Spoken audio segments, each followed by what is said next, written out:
নমস্কার, আজকে আমরা এই ভিডিওতে রাইট টু ইনফরমেশন অ্যাক্ট 2005 নিয়ে আলোচনা করব। তো রাইট টু ইনফরমেশন অ্যাক্টকে শর্ট ফর্মে আমরা বলতে পারি আরটিআই অ্যাক্ট। আজকের এই ভিডিওতে আমরা কি জানবো একটু আলোচনা করে নিই। সবার প্রথমে আমরা জানবো আরটিআই অ্যাক্ট কি, তারপরে আমরা জানবো আরটিআই এর মাধ্যমে আমরা কি ইনফরমেশন পেতে পারি, আরটিআই এর ফিচার্সগুলি কি এবং আমরা এটাও জানবো আমাদের সংবিধানের কত নম্বর আর্টিকেলের মধ্যে আরটিআই নিয়ে মেনশন করা আছে এবং এই আরটিআই দ্বারা আমরা যদি কোনো ইনফরমেশন পেতে চাই তাহলে আমাদেরকে কি প্রসেস বা কি স্টেপ ফলো করতে হবে। তো সবার প্রথমে আমরা আরটিআই কি, রাইট টু ইনফরমেশন এর মানে কি ওইটা জেনে নিই। তো আমরা যদি সিম্পল ল্যাঙ্গুয়েজে জানতে চাই তাহলে আমরা বলতে পারি আরটিআই মানে রাইট টু ইনফরমেশন, এবং রাইট মানে আমরা জানি অধিকার। রাইট মানে কি? অধিকার। আর ইনফরমেশন মানে হলো তথ্য। ইনফরমেশন মানে হলো তথ্য। তো এখানে রাইট টু ইনফরমেশন মধ্যে এটা বলা হয়েছে যে আমাদের দেশে ভারতবর্ষের মধ্যে যদি জনগণ চায় সরকার যেগুলো কাজ করছে ওই কাজে যদি তথ্যগুলো জনগণ জানতে চায় তাহলে কিন্তু সরকারকে ওই তথ্যগুলো সাধারণ জনগণকে দিতে হবে। একটা এক্সাম্পল নিয়ে নিই আমরা। এক্সাম্পল হলো, মনে করো সরকার একটি ব্রিজ বানালো, ঠিক আছে, একটি নদীর উপরে ব্রিজ বানালো। তো আমরা জানি ব্রিজ বানাতে কিছু টাকার দরকার হবে, কিছু টাকা খরচ হবে, টাকা স্যাংশন হবে। তো ব্রিজ বানানো হয়ে গেল, এখন যদি জনগণ জানতে চায় ওই ব্রিজটা বানানোর সময় কত টাকা লাগছে বা এ টু জেড যা ইনফরমেশন আছে বা তথ্য আছে, যদি মানে জনগণ জানতে চায়, আর তাহলে কি হবে, সরকার কিন্তু ওই জনগণকে দিতে হবে ওই ইনফরমেশনগুলো। এখন তোমাদের মনে এটা আসতে পারে, সরকার ওর কাজের কৈফিয়ত কেন জনগণকে দিবে? এটা একটা কারণ আছে। দেওয়ার কারণ হলো, আমরা জানি আমাদের দেশটি হলো ডেমোক্রেটিক কান্ট্রি, ঠিক আছে, স্বাধীন আমাদের দেশটি। তো আমাদের দেশের সরকার কারা চুজ করে? পাবলিক, সাধারণ মানুষ। তো সাধারণ মানুষ কি করছে? সরকার বানাচ্ছে, সরকারকে চুজ করছে। তো এবং এই সরকার যে টাকা দিয়ে কাজ করছে ওই টাকা কোথা থেকে আছে? জনগণের কাছ থেকে আছে। ওই টাকাগুলো হলো জনগণের ট্যাক্সের টাকা। তো সেই জন্য সরকার বাধ্য জনগণের ওই প্রশ্নগুলোর উত্তর দেওয়ার জন্য যে সরকার জনগণের টাকাগুলো কোথায় খরচ করছে এবং কোন কাজে কীরকম খরচ করছে। সেই জন্য ওই রাইট টু ইনফরমেশনটা আসলো, রাইট টু ইনফরমেশন 2005টা আসলো, যে মানুষ সরকার যা কাজ করছে ওই কাজের তথ্য বা ইনফরমেশনগুলো মানুষ কী করতে হবে? সরকারের কাছ থেকে কী করতে পারবে? নিতে পারবে। না হলে কি হবে, সরকার কত টাকা খরচ করছে কিনা মানুষ জানতে পারবে না, করাপশন হলেও মানুষ জানতে পারবে না, সরকারের প্ল্যানিংও জানতে পারবে না। তো এর জন্য রাইট টু ইনফরমেশন 2005টা আসলো। এখন আমরা ডেফিনিশনগুলো একটু জেনে নিই। তো সবার প্রথমে এখানে দেওয়া আছে, right to information means the freedom of people to have access government information. Right to information মানে হলো ভারতের জনগণের এটা ফ্রিডম দেওয়া, স্বাধীন দেওয়া হলো, যারা সরকারের কাছ থেকে কী করতে পারবে? সরকারের যেগুলো ইনফরমেশন আছে ওইগুলো কী করতে পারবে? জানতে পারবে। সরকার যেগুলো কাজ করছে ওইগুলোর বিষয়ে তথ্যগুলো কী করতে পারবে? জানতে পারবে। 2 নম্বরে বলা হয়েছে, it implies that the citizen and non government organization should enjoy a reasonably free access to all files and documents pertaining to government operation, decision and performance. এখানে বলা হয়েছে সিটিজেন মানে আমাদের দেশের মানুষ, জেনারেল পাবলিক, এবং তার সাথে সাথে এনজিও যেগুলো আছে ওগুলা কী করতে পারবে? সরকারের কাছ থেকে তথ্যগুলো নিতে পারবে বা ইনফরমেশনগুলো, সরকারের কাজের ইনফরমেশন, সরকারের কী প্ল্যানিং করছে ওইগুলা, বা সরকারের পারফরমেন্স, সরকারের ডিসিশন, ওইগুলার যেগুলা ইনফরমেশন আছে ওইগুলা মানুষ সরকারের কাছ থেকে চাইতে পারবে, ঠিক আছে, যে আমাদেরকেও বলো সরকার কি করছে।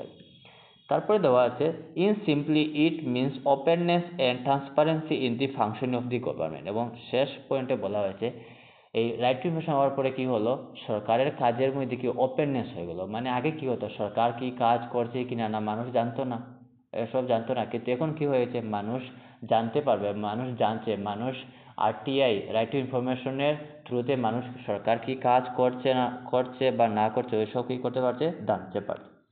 নেক্সট হলো, এখন আমরা জানবো history of RTI act. RTI right to information ইতিহাসের বিষয়ে একটু আমরা জানি নিই। তো ইতিহাস হলো প্রথমে এখানে দেওয়া আছে যে in the Rajnarayan versus the state of Uttar Pradesh case the supreme court rule that right to information will be treated as the fundamental right under article 91। হ্যাঁ, একটা কেস ছিল, কেসটি হলো Rajnarayan versus state of Uttar Pradesh. ওই কেসের সময় সুপ্রিম কোর্ট বলেছে রাইট টু ইনফরমেশন হলো ভারতের জনগণের একটি মৌলিক অধিকার, ঠিক আছে। এবং এটা কোথায় মেনশন করা হয়েছে? আর্টিকেল 91-এর মধ্যে এটা মেনশন করা হয়েছে। সুপ্রিম কোর্ট কি বললো? যে রাইট টু ইনফরমেশন একটা মৌলিক অধিকার, মানুষকে সরকার কি করতে হবে? ওই তথ্য বা ইনফরমেশনগুলো কি করতে হবে? দিতে হবে। সরকার কি কাজ করছে না কাজ করছে। In Rajnarayan versus State of Uttar Pradesh, the Supreme Court of India established the right to information as a fundamental right under Article 19(1) of the Constitution। মানে ওই আগের পয়েন্টটা এখানে আবার বলা হলো। The landmark 1975 judgment, ওই কেসের জাজমেন্টটা কবে এসেছিল? 1975 এ। held that citizen right to know about government action is essential for a responsible democracy, preventing secrecy and corruption by the public functionaries. This ruling laid to groundwork for the right to information in 2005, which provide a legal framework for citizen and access to the government information। এখানে বলা হলো যে ওই জাজমেন্টে বলা হয়েছে যে এটা ভারতের জনগণের এটা কি, এটা একটা রাইট বা রেসপন্সিবিলিটি যে সরকারের কাছ থেকে ওই তথ্যগুলো নেওয়ার জন্য সরকার কি কাজ করছে বা না করছে, ঠিক আছে। ওটার ফলে কি হবে? মানে আমাদের দেশের মধ্যে করাপশন কমে যাবে, ঠিক আছে। আমরা জানতে পারবো সরকার কোথায় কি মানে কোন কাজে কত টাকা লাগাচ্ছে। ফর এক্সাম্পল, একটা সরকার একটা রাস্তা বানাচ্ছে, তো জনগণ যদি জানতে চায় যে ওই রাস্তায় কত টাকা খরচ হয়েছে বা যেগুলো ইনফরমেশন থাকে যদি জানতে চায়, তাহলে কিন্তু সরকার কি করতে হবে? জনগণকে দিতে হবে। তখন গিয়ে জনগণ জানতে পারবে যে সরকার সত্যিকারে ওইখানে অত টাকা খরচ করেছে কিনা, না কোনো করাপশন হয়েছে কিনা জানতে পারবে। তো তারপরে কি হলো? 2005-এর মধ্যে ওই রাইট টু ইনফরমেশনটা এলো। কিরকম এখন রাইট টু ইনফরমেশন হয়ে গেল? মৌলিক অধিকার, মানুষের মৌলিক অধিকার। তারপরে এখানে বলা হয়েছে it is applicable to the government all level, central, state and local, both rural and urban, and also bodies control or finance by the government. তাই ওই যে রাইট টু ইনফরমেশন যেটা আছে, এটা কোথায় কোথায় লাগু হতে পারে? সরকারি যেগুলো সেন্ট্রাল গভর্নমেন্ট যেগুলো অফিস আছে বা স্টেট গভর্নমেন্টের যেগুলো অফিস আছে ওইগুলোর মধ্যে লাগু হবে। এবং তার সাথে সাথে সরকার যেগুলো অর্গানাইজেশন বা যেগুলো ডিপার্টমেন্টকে টাকা দিয়ে চালায় ওইগুলোর মধ্যেও কী হবে? রাইট টু ইনফরমেশনটা লাগু হবে।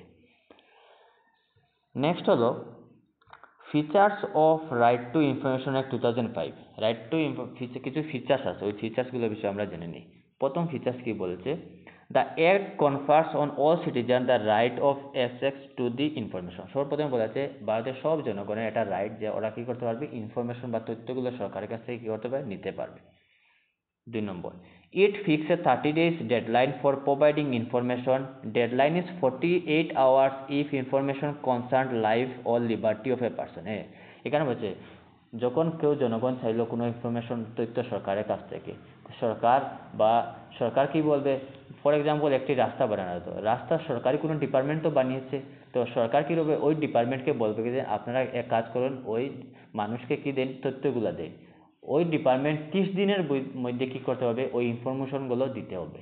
এবং এখানে আরেকটা কথা আছে, যদি ইনফরমেশনগুলো life and liberty of a person যদি রিলেটেড থাকে, তাহলে 48 ঘন্টার ভিতরে কী করতে হবে? তথ্যগুলো দিতে হবে।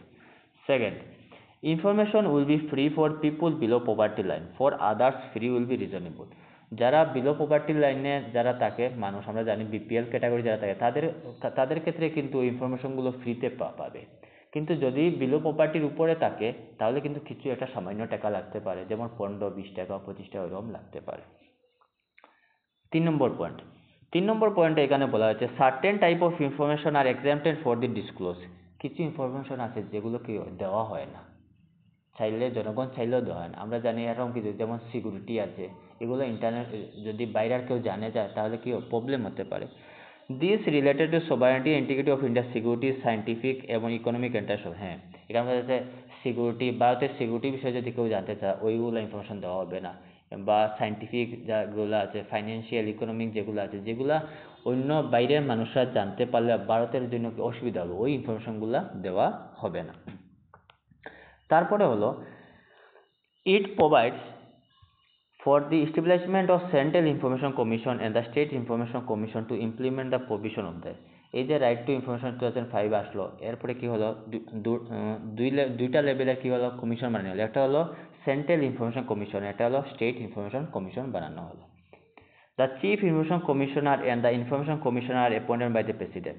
সেন্ট্রাল লেভেলে যেটা চিফ ইনফরমেশন কমিশনার যাকে অ্যাপয়েন্টমেন্ট করা হয় বা ইনফরমেশন কমিশনার যাদেরকে অ্যাপয়েন্টমেন্ট, ওই অ্যাপয়েন্টমেন্ট কে করেন? প্রেসিডেন্ট করেন।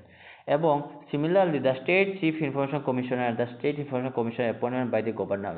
এবং স্টেটের যে চিফ ইনফরমেশন কমিশনার থাকবে বা অন্যান্য ওনাকে হেল্প করার জন্য যা কমিশনার দেবে ওনাদেরকে অ্যাপয়েন্টমেন্ট করবেন governor. It carry strict penalties for failing to the provide information. হ্যাঁ, যদি কোনো ডিপার্টমেন্ট 30 দিনের ভিতরে যদি ইনফরমেশন দেয় না, তাহলে ওনাদের উপরে কি লাগবে? পেনাল্টিস লাগবে, টাকা ফাইন লাগবে। The information commission shall fine official ₹250 per day. হ্যাঁ, প্রত্যেক যদি 30 দিনের ভিতরে যদি টাকা 30 দিনের ভিতরে ইনফরমেশন যদি দেওয়া না হয়, তাহলে 250 পার ডে করে কি লাগবে? ফাইন লাগবে। Subject to maximum ₹25,000।